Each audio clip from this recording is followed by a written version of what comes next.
Opa, é o 121, que a gente conversou um pouquinho no culto. Levanto os meus olhos para os montes, de onde vem o meu socorro. O meu socorro vem do Senhor, que fez os céus e a terra. Não deixará vacilar o teu pé, e aquele que te guarda não tosquenejará, não vacilará. Eis que não vacila e nem dorme o guarda de Israel. O Senhor é quem te guarda. O Senhor é a tua sombra, a tua direita. O sol não te molestará de dia e nem a lua de noite. O Senhor te guardará de todo mal, guardará a tua alma. O Senhor guardará a tua entrada e a tua saída, desde agora e para sempre. Amém? Esse texto, ele é um texto que fala da promessa de proteção de Deus para Jesus, né? Lembra que o diabo falou, se joga daqui, porque o Senhor disse que aos seus anjos dará ordem a seu respeito, né? Não é, perdão, não é esse texto não, que o diabo usou foi outro texto. Aqui o que é também o texto que fala para Jesus, né? E que ele está dizendo que haveria uma proteção, que o Senhor guardaria de todo mal, guardaria a alma dele, guardaria a entrada, guardaria a saída, desde agora e para sempre, né? Então, Jesus, enquanto estivesse no mundo, ele seria completamente protegido por Deus dos ataques do diabo, do mal. É um salmo messiânico, né? Que fala sobre a proteção de Deus e a guarda que Deus colocou sobre Jesus, que ele queria colocar sobre Israel, né? Desde antes, e colocou sobre Jesus. E o que é a bênção quando nós cremos em Jesus e quando nós vivemos com Jesus e quando nós entregamos para Jesus? É que as bênçãos sobre Jesus, há uma conexão, né? As bênçãos que estavam sobre Abraão, as bênçãos sobre Jesus, nós herdamos, né? Imagina um pai que deixa uma herança para o filho, né? Uma fazenda, uma casa, sei lá, uma conta no banco. Então, esse filho, ele não faz nada e ele herda pelo simples fato de ser filho daquele que possuía, né? Então, quando nós abrimos a Bíblia e nós lemos Novo Testamento, é um testamento mesmo de morte. E aí tem umas coisas legais para a gente entender na Bíblia, né? Por que testamento? Porque para que um testamento tenha validação, eu não sei se eu vou usar o nome certo, se não for certo, alguém me corrige, tá bom? Mas o testador tem que morrer, né?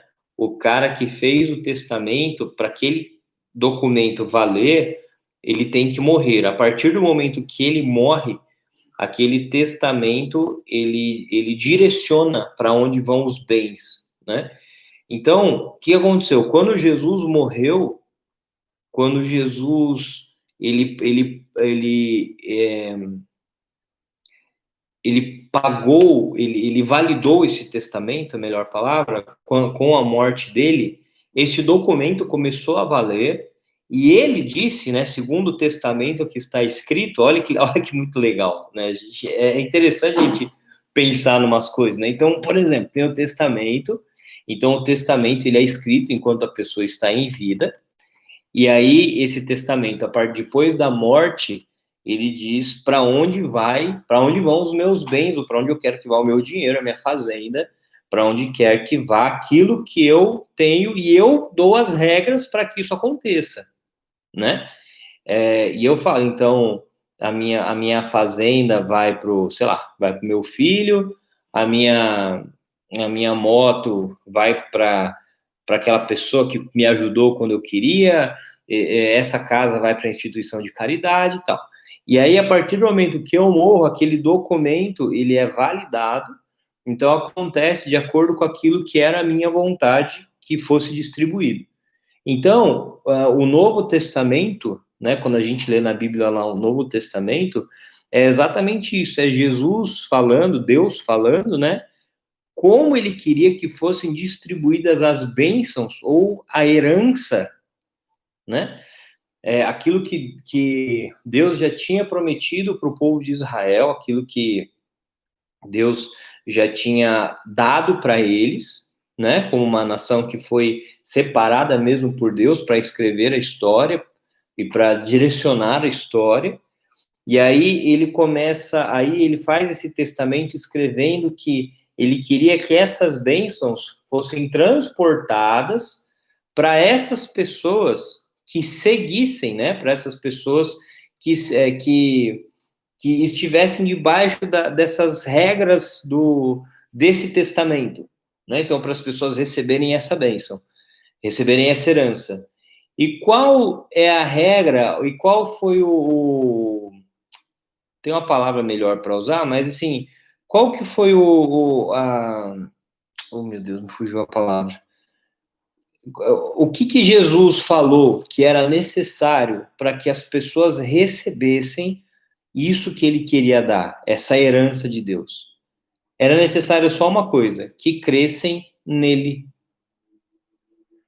Que crescem que Jesus era o Filho do Deus vivo, o Messias, o Cristo, que veio em nome de Deus, morreu pelos pecados do mundo, ele ressuscitou no terceiro dia, ele subiu ao céu e ele vai voltar para buscar aqueles que são seus. Então, para as pessoas que creem em Jesus e creem em tudo aquilo que está escrito nos evangelhos e nas cartas, né, ali do Novo Testamento, para as pessoas que creem, para as pessoas que agem daquela maneira, o testamento diz, o documento diz, né, por causa da morte, isso é a validação do documento que aconteceu pelo sangue de Jesus, pela morte de Jesus.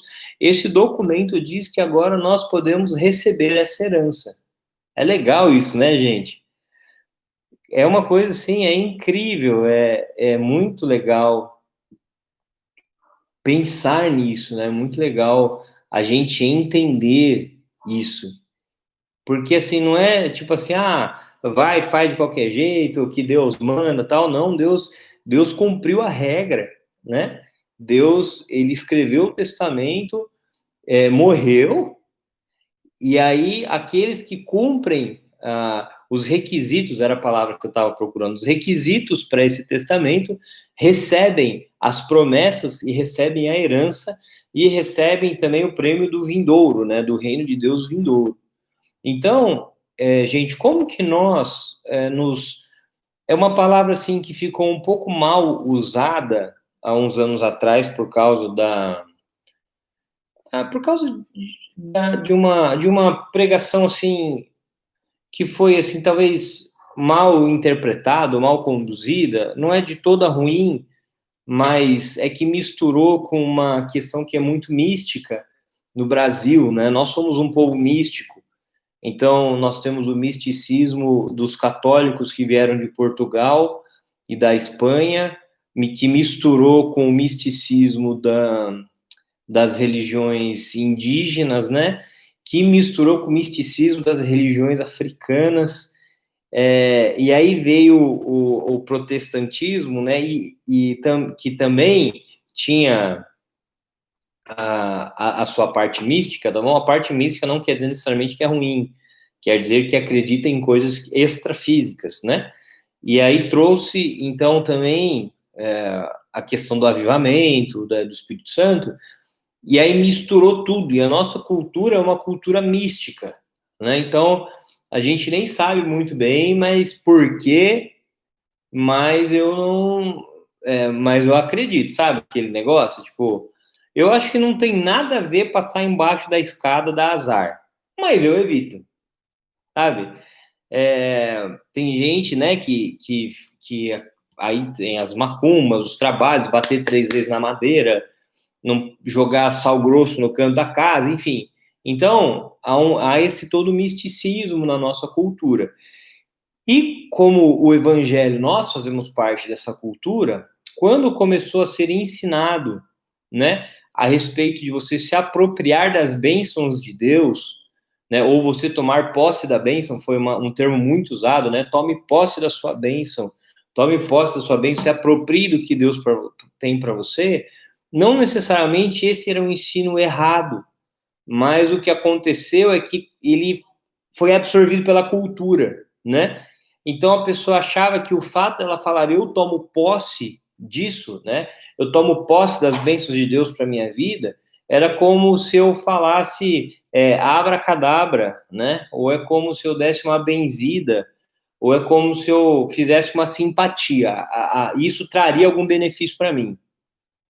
E na verdade, o tomar posse da bênção, né? Eu receber aquilo que Deus tem, aquilo que Deus tem para mim, eu me apropriar do que Deus tem para mim, na verdade, significa que eu entendi os meus direitos como filho de Deus, que Jesus conquistou para mim quando ele morreu, e ele disse que eu herdaria isso, eu herdaria essas bênçãos, eu herdaria essa intervenção, eu herdaria esse consolador, eu herdaria que eu falaria e as minhas orações seriam ouvidas, eu herdaria o Espírito de Deus que estaria sempre comigo, eu herdaria a mão de Deus para operar milagres, então eu herdaria o reino de Deus, entendeu? É eu entender que não é um esforço meu, não é uma capacidade minha, não é algo que eu poderia ter conquistado com as minhas mãos, eu recebi por herança, eu recebi por testamento, eu recebi porque o dono do testamento morreu e o requisito básico que ele colocou é que eu acreditasse nele. E quando eu acredito e eu obedeço as suas instruções, eu sigo as suas instruções, eu recebo aquilo que o testamento está dizendo. Entendeu? Vocês entenderam, assim, que é muito legal ou não? É muito legal isso, gente. Tipo assim, entender isso muda a nossa perspectiva sobre a vida, muda a nossa perspectiva sobre o cristianismo, muda a nossa perspectiva sobre o evangelho, muda a nossa perspectiva sobre Deus, entendeu? Então, essa não era uma pregação ruim ou errada.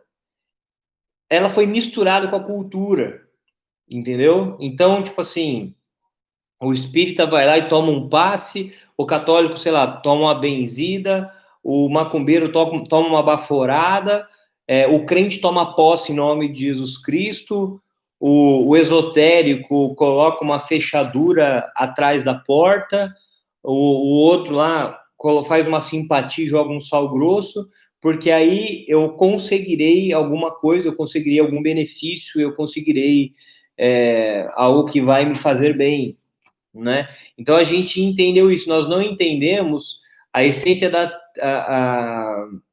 a essência da transformação, né? Isso tem muito mais a ver com a parte jurídica, espiritualmente falando, com a parte do direito espiritual, né? Tem muito mais a ver com o juiz que dá a sentença do testamento para quem deve ir, do que necessariamente com essa questão do tomar posse como acabou virando, entendeu?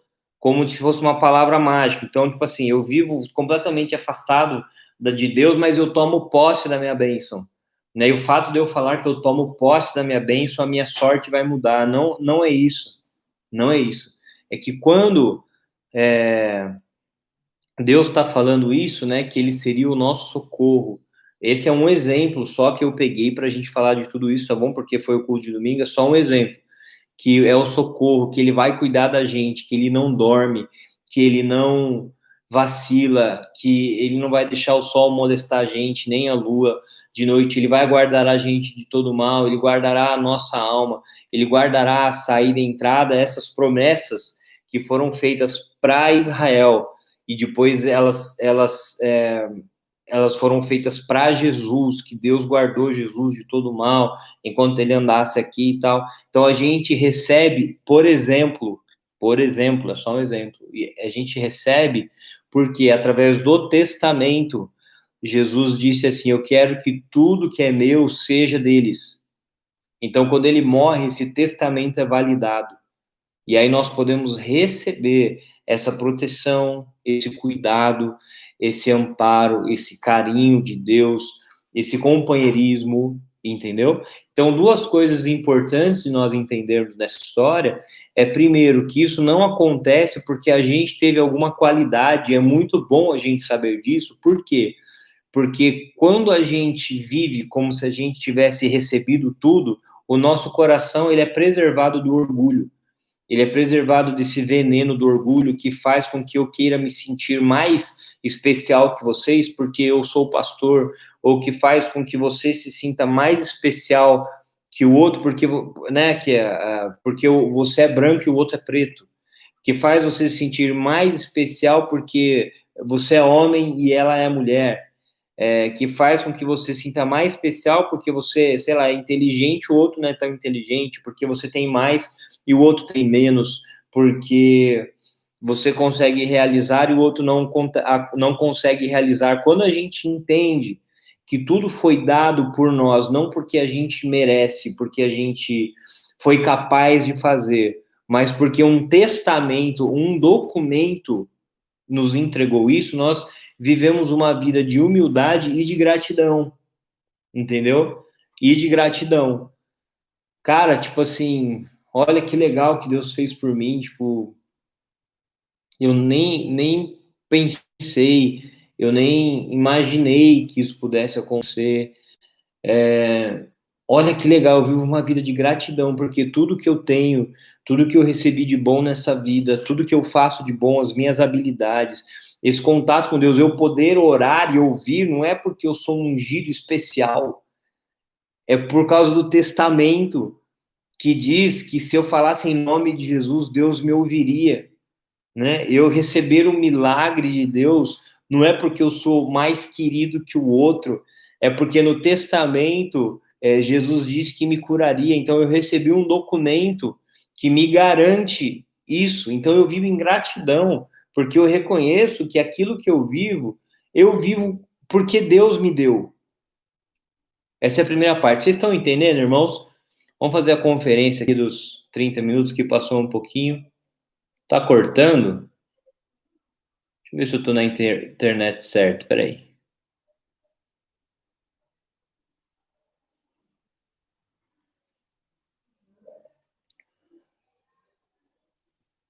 Voltei. Eu tô na internet, na minha internet tá certo aqui.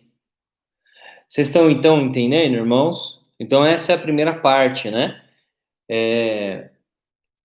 Eu ia falar tudo a respeito de proteção e nos sentirmos cuidados por Deus, né? Eu tava planejado de falar isso. E de repente entrou nesse outro assunto que eu estava lendo esses dias sobre isso, né? Tudo isso está explicado em Hebreus. Se você quiser entender um pouquinho mais e entender mais o que eu estou falando, tá lá em Hebreus, tá bom? Você pode ler lá que você vai entender de uma maneira bem legal. Então, sim, tá tudo ok, a conexão tá normal aqui. Então tá bom. Lu, dá uma olhada, talvez seja a sua conexão, que, que esteja ruim porque ninguém mais reclamou aqui.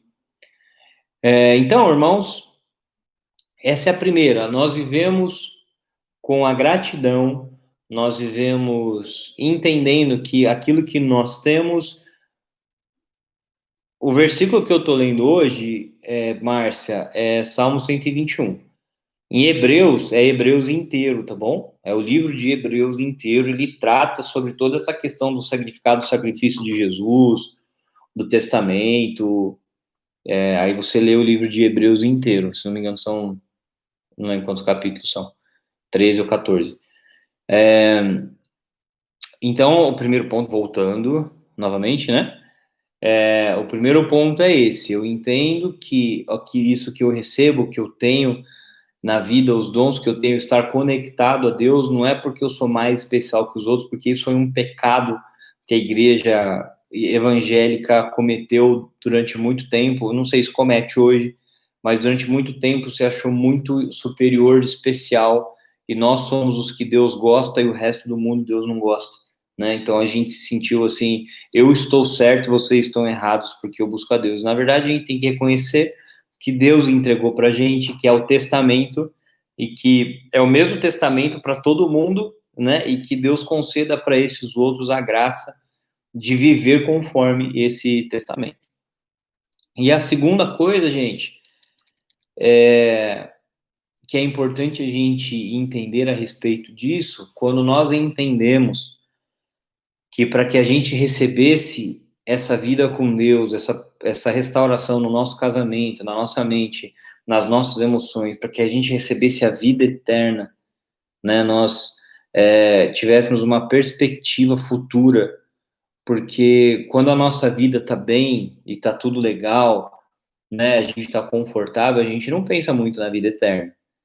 Mas quando começa a vir o sofrimento, quando começa a vir as lutas, a angústia em períodos de densas trevas, e que a gente é tomado pelo medo, Deus me prometeu que tudo isso vai acabar. Deus me prometeu que na eternidade isso não aconteceria mais. Deus me prometeu, e eu sei que lá na frente já está resolvido. Né? Então, essa perspectiva da vida eterna, também essa segurança que nós temos, deveria fazer a gente viver diferente nesse mundo, tá bom? Acho que depois eu vou explorar um pouquinho mais esse tema, mas a outra coisa que eu queria falar é, sabendo que recebemos, sabendo que para que tivéssemos tudo isso, alguém teve que morrer, o segundo ponto é vivermos com gratidão pelo sacrifício que alguém fez para que a gente pudesse desfrutar de tudo isso, né? E a ingratidão, ela seria uma marca das pessoas nos últimos dias. A Bíblia diz que os homens, eles seriam ingratos, eles não teriam gratidão, não haveria reconhecimento por aquilo de bom que foi feito por outras pessoas, porque os homens seriam egoístas. E eu gostaria muito, meu irmão, que você fizesse um trabalho de trocar a sua mente, de renovar a sua mente, porque a maioria de nós não aprendeu a viver uma vida grata. Não aprendeu, a gente não aprendeu a ser grato. A gente não aprendeu a viver a vida com leveza e com gratidão. Nós aprendemos a reclamar, nós aprendemos que nós nunca temos o suficiente, nós aprendemos que está sempre faltando alguma coisa, nós aprendemos que a olhar para alguém que tem mais que a gente ou é mais feliz e a gente viver em uma comparação, né? A gente aprendeu que mais é sempre melhor, a gente aprendeu que a gente tem que buscar evidência, então, nós aprendemos uma série de coisas na nossa família, na nossa cultura, às vezes dentro da religião, e nós aprendemos uma série de coisas que impedem a gente de ter uma vida grata, de reconhecer aquilo que nós já temos, aquilo que nós já recebemos e sermos felizes por isso. Nós assimilamos, né, muito essa cultura do sofrimento, em algumas vertentes da igreja evangélica, então eu estou sofrendo, e parece que se eu não sofro, eu estou em pecado. Isso é interessante isso. Se eu não estou sofrendo, se eu não estou em conflito, se eu não estou sendo esmagado pelo diabo ou provado por Deus, eu estou em pecado. Se minha vida está bem, eu estou em pecado. Então, viver em conflito, viver em problema, significa que eu estou com Deus, significa que eu estou perto de Deus, significa que eu fui chamado para sofrer. Então, essas coisas fazem com que o nosso coração não seja um coração grato, entendeu? Faz com que nós não reconheçamos o testamento e a morte que alguém precisou morrer para que esse testamento tivesse valor na minha vida e na sua, entendeu? Então, eu vejo, assim, muitos falando sobre poder, sobre intervenção divina, sobre as obrigações dos crentes, né? E não está nada errado disso, assim, não está tudo certo. Mas a gente aprende muito pouco a ser grato, entendeu? Nós já temos essa cultura consumista, né? Que nós temos que ter uma roupa melhor, mais roupa melhor, né? Eu não quero ter uma camisa branca, eu preciso de 8 camisas brancas, né? Eu não preciso ter um terno preto, eu preciso ter 4, 5, e se eu tiver o sexto, eu vou precisar do sétimo. Eu não estou dizendo a questão da pobreza ou da miséria, não estou dizendo isso, estou dizendo assim que nós somos treinados à insatisfação, nós somos treinados à ingratidão, né? Nós somos treinados, mentalmente treinados, emocionalmente treinados e estimulados à ingratidão. Então a gente não consegue reconhecer muitas vezes o que tem de bom na nossa vida, e gratidão, gente, não é falar obrigado, tá bom? Gratidão não é falar obrigado. A gratidão é você viver de acordo com aquele bem que lhe foi concedido. E ó, presta atenção nisso, hein? Isso é forte. A gratidão é você viver conforme aquele bem, conforme aquilo que lhe foi concedido. Entendeu? É você viver a sua vida conforme o bem que Deus fez, para que você pudesse viver uma vida diferente. Isso é ser grato. É desfrutar. Entendeu? É desfrutar, é viver na gratidão, é viver reconhecendo que você foi abençoado, que você foi agraciado, que você recebeu esse presente. É você ser grato porque alguém que era maior ou tinha mais condições ou tinha mais conhecimento que você te entregou alguma coisa, né? Então eu sou grato por isso. E aí eu vivo a vida com gratidão. Eu vivo a vida com esse sentimento dentro de mim, com esse pensamento, assim, de que está tudo bem e de que o que Jesus conquistou e fez por mim é a melhor coisa que poderia ter acontecido e tá tudo bem, o resto vai pro lugar, entendeu? E aí a gente despolui a nossa mente, a gente blinda a nossa mente contra muitos males que estão acontecendo hoje, como, por exemplo, o mal da ansiedade, entendeu? Como, por exemplo, o endividamento que vem pelo consumismo, né? Porque a pessoa está buscando preencher alguma coisa e ela quer sempre mais, ela se endivida e vira aquela bola de neve. Quando você vive uma vida grata, você fala assim, eu não preciso, entendeu? Eu preciso de menos do que eu achava que eu precisava. Eu vivo uma vida assim, entendendo o que Jesus fez por mim, e eu quero valorizar cada gota daquele sangue que foi derramado por mim, porque teve um preço muito alto para isso acontecer. E eu vivo uma vida que corresponde a isso. Essa palavra que eu queria usar.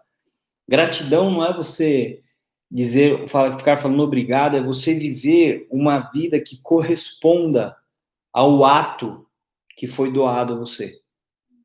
Entendeu? Então, a gente precisa passar por esse processo mesmo de purificação da mente, de renovação da mente, tá bom? Porque nós aprendemos a reclamar, a murmurar, a resmungar, nós aprendemos a achar que está faltando. Deus liberta a gente, transforma a gente, vê assim a mão de Deus, assim um milagre. Deus colocou a mão, assim, a gente viu o céu abrindo, Deus colocando a mão naquela situação e mudando tudo. E a gente fica feliz da vida e conta para todo mundo que foi Deus que fez. Só que aí, 4 dias depois, quando eu passo por uma outra situação difícil, o primeiro sentimento que vem no meu coração é que Deus vai me deixar na mão. Eu já começo a resmungar, tá vendo? De novo, outra vez, eu não tenho sorte mesmo, só me acontece desgraça, e aí a raiva, a murmuração, o ódio, a gente vai vomitando, e há 3 dias atrás nós estávamos falando do milagre que Deus fez, mas o mesmo Deus que fez o milagre aquele dia, é o mesmo Deus que vai fazer o milagre depois de amanhã, e ele não mudou, e nós precisamos desintoxicar a nossa cabeça, sabe, dessa sensação, dessa ingratidão, dessa sensação que Deus vai deixar a gente na mão, Deus vai ferrar com a gente, que eu tenho azar mesmo, porque eu queria lá, e a gente reclama. Então, a gente foi estimulado a isso, tá bom? A gente aprendeu isso. Realmente, a pandemia trouxe outros valores nisso que você está falando. Eu sou isso de muita gente. Então, a gente tem a chance de rever algumas coisas, né? A gente tem a chance de repensar algumas coisas, a gente tem a chance de viver diferente, de mudar a maneira de pensar, porque acontece algumas coisas na nossa vida e a gente reclama e a gente sempre age como se Deus não estivesse cuidando da gente. Como se Deus não estivesse cuidando da gente. Eu vou contar um testemunho que, para mim, foi muito significante, porque já faz um tempo, né? Vira e mexe, eu converso disso com vocês, inclusive vocês escutam essa história faz tempo, que eu e a Ellen, nós temos como um objetivo gravar esse curso que fala do amor sujo, né? Nós temos uma direção de Deus para fazer isso, já faz algum tempo, Deus direcionou a gente certinho, e nós começamos, então, a desenvolver a melhor maneira de fazer isso, e eu tinha muita ansiedade de fazer esse curso acontecer logo, né? Então, por várias vezes eu me frustrei, e eu reclamei, e eu ficava bravo, porque não deu certo a gravação que eu queria fazer, porque eu tinha pensado numa coisa e não deu certo, e eu ia gravar com o meu super celular esse curso. E aí, o dia que eu ia começar a gravar aqui no prédio, isso já faz 2 anos, tá bom? Que começou essa história, eu vou resumir. O dia que eu ia começar a gravar aqui no prédio, todas as crianças do prédio convidaram todos os amigos de Birigui no meio da pandemia e todas desceram ao mesmo tempo. Começou uma gritaria, começou um forfé lá embaixo. Eu falei, cara, no dia que a gente vai começar a gravar o curso, tipo, era uma direção de Deus, era o que Deus queria, eu já estava ansioso para fazer isso, e aí né, às vezes eu me controlava para não reclamar, às vezes eu não me controlava, e aí a Ellen que tinha que me ajudar nesse processo, e aí tudo bem. E aí, irmãos, eu liguei para um cara que tem um estúdio maravilhoso em Araçatuba, um estúdio top, e o estúdio dele ficou pronto, se não me engano, há 60 dias. E eu tinha ligado para ele há 2 anos, quando eu queria gravar o curso a primeira vez. Ele falou assim, não, eu nem vou falar para você que eu vou te atender, porque eu estou lotado de serviço, eu tenho um monte de casamento para fazer, eu não vou conseguir. Eu queria fazer com esse cara, o nome dele é Rodrigo, né? Porque ele é um cara muito bom no que faz. Eu liguei para ele e falei assim, Rodrigo, cara, vou fazer o curso, tal, não sei o quê. Ele falou assim, não, inaugurei o meu estúdio, a minha produtora faz 60 dias, aí o prédio novo. E vai ser uma honra ter vocês aqui gravando esse curso. E assim, eu tenho certeza que foi Deus que mandou vocês para a gente vir aqui. Olha só as coisas como são. E aí, foi uma coisa absurda, assim. Por quê? Eu não sei se vocês vão conseguir ter a dimensão, mas assim, um cara sem experiência nenhuma em gravação, ia pegar um celular e gravar. De repente a gente foi para um estúdio que só de filmadora lá, de equipamento, tem milhares e milhares de reais, e com profissionais que trabalham disso o tempo todo. O lugar é lindo, né? E o que eu gastaria uma infinidade de tempo para fazer, ele fez em 3 dias.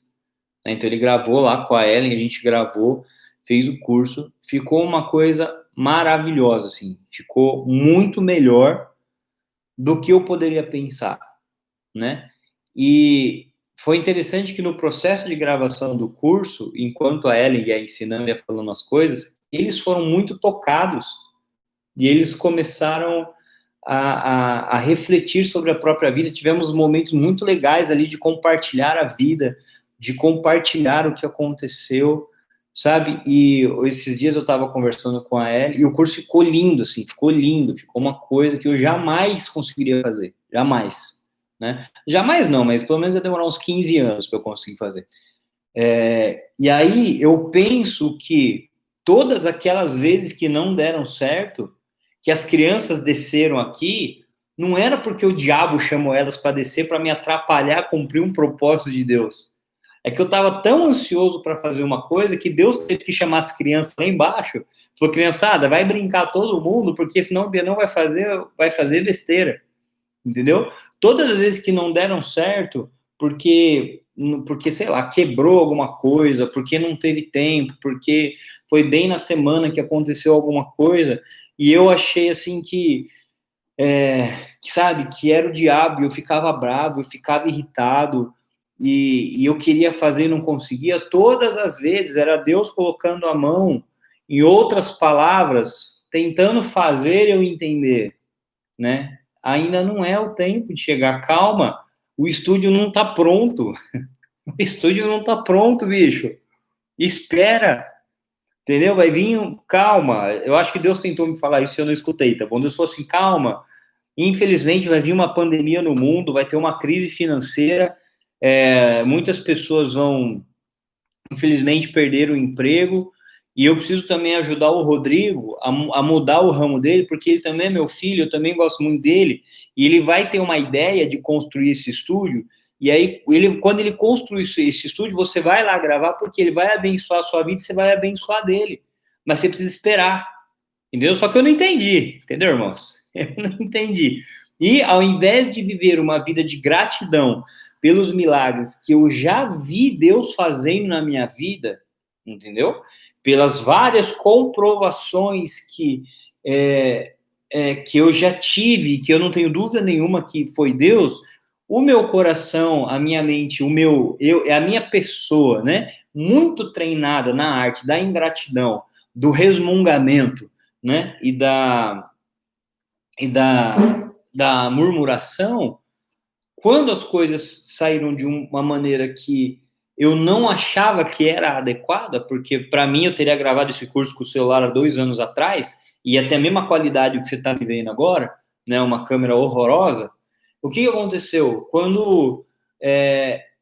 Nesse tempo todo, muitas vezes o meu coração foi tomado pela essa murmuração, foi tomado por essa raiva, por essa ansiedade, por esse negócio que, tipo assim, não dá certo, né? E aí eu tive que, às vezes, ir me acalmando, às vezes eu conseguia, às vezes eu não conseguia também, mas aí eu olho hoje, eu falo, cara, foi Deus, entendeu?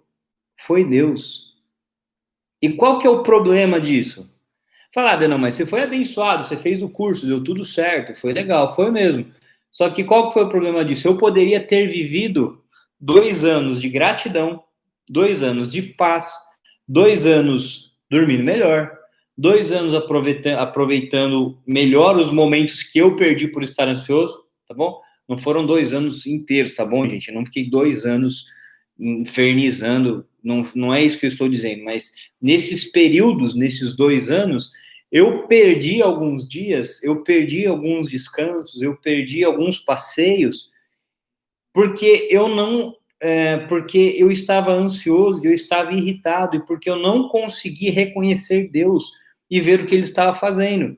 Então hoje está tudo certo, eu sou grato a Deus porque deu certo, eu sou grato a Deus porque aconteceu, porque ficou melhor do que eu poderia pensar, eu vivo essa gratidão, e se eu tivesse mantido esse pensamento desde 2 anos atrás, eu teria vivido 2 anos de gratidão, sabendo que Deus ia fazer, que ia chegar o dia que Ele estava preparando algumas coisas, que, enfim, seria um momento em que Deus faria aquilo que Ele falou. Então, vocês estão entendendo, gente, o que é essa questão da insatisfação, da desconfiança, essa questão da raiva, de viver essa ingratidão, de viver nessa tensão, nessa murmurice, nessa chatice, nessa rabugentosice, entendeu, gente?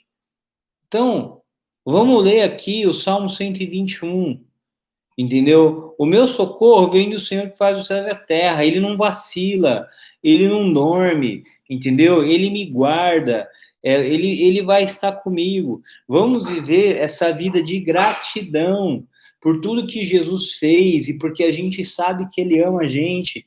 Então, vivamos a nossa vida não mais na murmuração, não mais na reclamação, não mais na raiva, mas a gente precisa aprender uma vida de gratidão, de gratidão.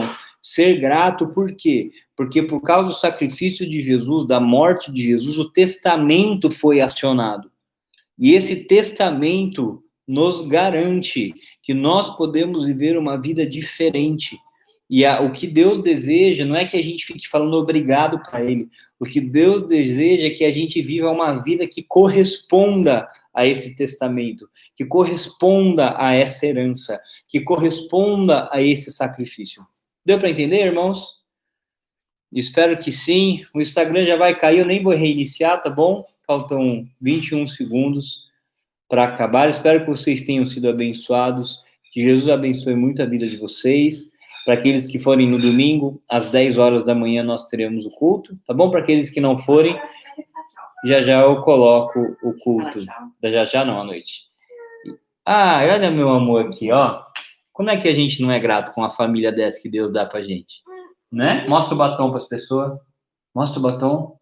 De quem que é? Olha que lindo esse batom. De quem que é? Da Márcio. Né? Tá bom, gente? Vamos orar? Querido Jesus, eu te agradeço por essa noite, te agradeço por essa palavra.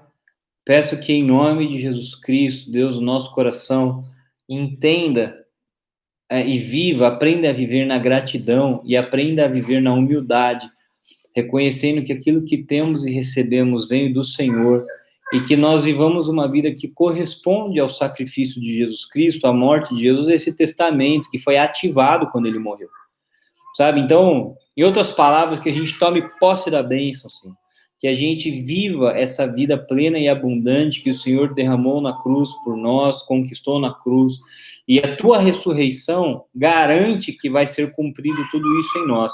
Em nome de Jesus Cristo, Deus, que o teu amor esteja inundando a nossa vida, os nossos corações, e aquilo, Deus, que é desconfiança, murmuração, aquilo que é raiva, aquilo que é ingratidão, sabe, que caia por terra no nome de Jesus Cristo, Deus, e o nosso coração seja um coração grato, um coração que confia no Senhor, um coração que vive uma vida que corresponde ao testamento que nós recebemos e à herança que nós recebemos em nome de Jesus.